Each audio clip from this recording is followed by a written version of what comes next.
Up everybody, man, it's your boy Mr. Duga coming at y'all with another video, man. And today, man, I'm gonna preview and predict Saturday mornings, I guess you could say, matchup between the number 4 ranked LSU Tigers and the Vanderbilt Commodores on the road over there in Nashville, Tennessee for the first SEC matchup for LSU, yo. Taking a look back at LSU so far this season, obviously we're 3-0, ranked number 4 in the country. Came out against Georgia Southern. I was at that game and just put them away, 52-3. Went on the road in a showdown matchup on the road at Texas and pulled that game off. What it was, 45-38. And then last week, after a real sluggish start to the game, especially defensively, LSU woke up in the second half and put it together for a 65-14 win over fellow in-state team Northwestern State, yo. Obviously the great with the LSU so far has been the offense, man. Jambalaya Joe Burrow is a legit Heisman candidate. The wide receivers, Justin Jefferson, Jamar Chase, though he didn't play against Northwestern State, and Terrence Marshall has been a real big three-headed monster. Um, the running game could probably get a little better, but I think it'll get better over time once John Emery Jr. and Tyrion Davis Price become more into the offense, which they got a little bit of work last week against Northwestern State. The threat of the tight end with that is Moss, and Stephon Sullivan. And the offensive line has been okay so far. It's been okay. The negatives have been the defense, man. I know Clavion Chason did not play last week against Northwestern State, but we're struggling to get a consistent pass rush against opposing quarterbacks. And we're giving up a lot of yards passing. Surprisingly, in the first half, man, Northwestern State was moving the ball on LSU through the air, yo, in that first half, man. They probably should have had. They missed the chip shot field goal. Should have had more than 14 points. It's a problem. I like our linebackers in runs against the run. In the D line. I really like Derek Stingley Jr. as a lockdown corner. I like Grant Delpit, making plays out there in the secondary. But like I said, the D line is struggling to get pressure on the quarterback. The linebackers are struggling to cover, during against the pass. And Fulton is kind of struggling a little bit, though I do believe that Fulton definitely is gonna play better down the stretch. Looking at this Vanderbilt Commodores team, man, they're 0-2 coming in.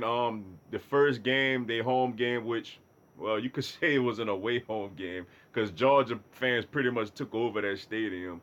They opened up with the Georgia Bulldogs at home and fell 30-6. In their last game, man, they went on the road, took on the Purdue Boilermakers and fell 42-24. So they're hungry to try to get them a win. With them, the good with them, man, they got a big three-headed monster on offense and wide receiver. Is it Kalaji Limscomb, Jared Pinkney, the tight end, and Keyshawn Vaughn, the running back. Those are three very, very talented offensive weapons at Vanderbilt's disposal. But the issue with Vanderbilt is their defense. They can't stop nobody right now.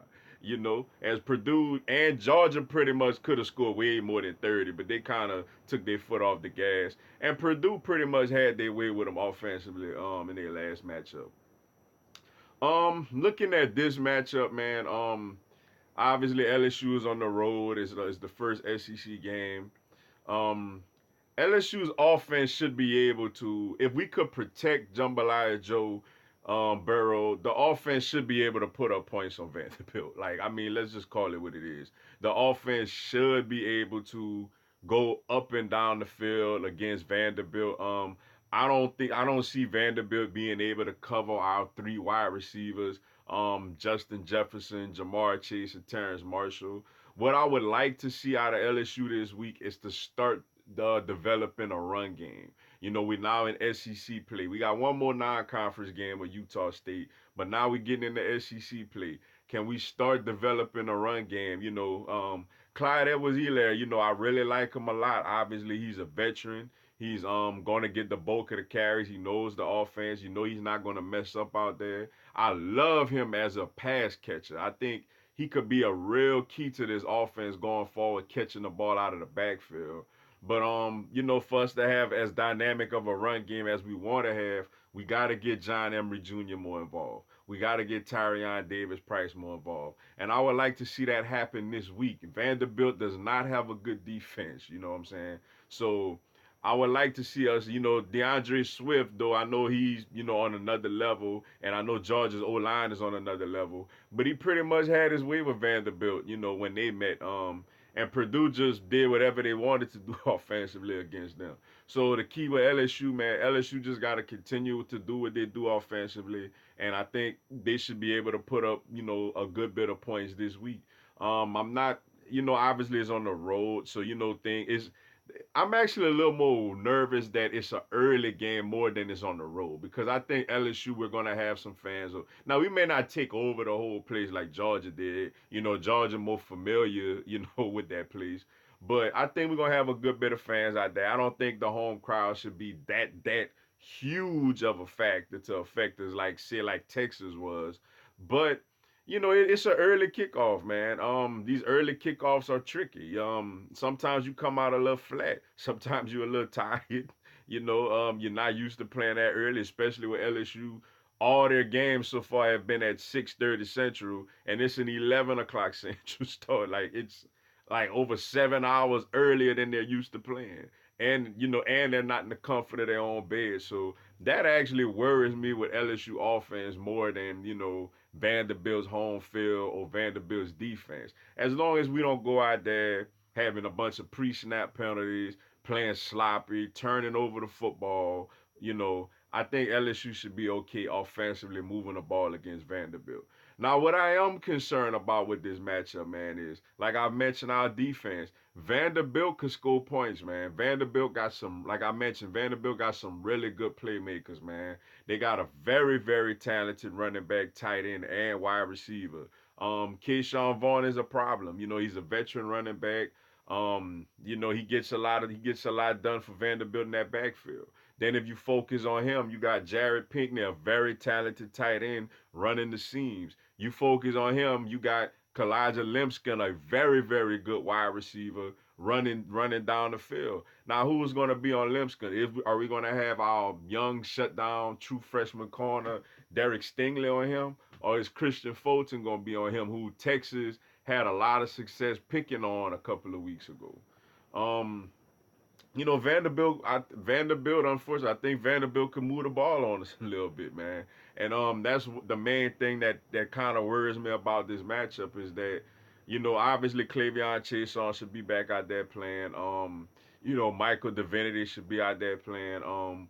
Which one of my followers, man, shout out to him. I apologize, I don't remember who it was, but he suggested that maybe we should put Michael Divinity back at outside linebacker to have a more of a pass rush on the outside. And I completely agree with that, man. I think that would be a great move by Dave Aranda. I feel like we got too many. I mean, Damone Clark, Patrick Queen, and Jacob Phillips, I feel like they're good enough on the inside. So we could put Michael Divinity back on the outside. I really don't understand the move to putting him on the inside anyway. I guess that's more so to kind of get him ready. Because if he plays in the NFL, he'll have to play on the inside, I guess. So I guess that's a move to more so look out for his future. But for this football team, man, we need somebody on the opposite side of Cleveon Chase on to try to put pressure on the quarterback.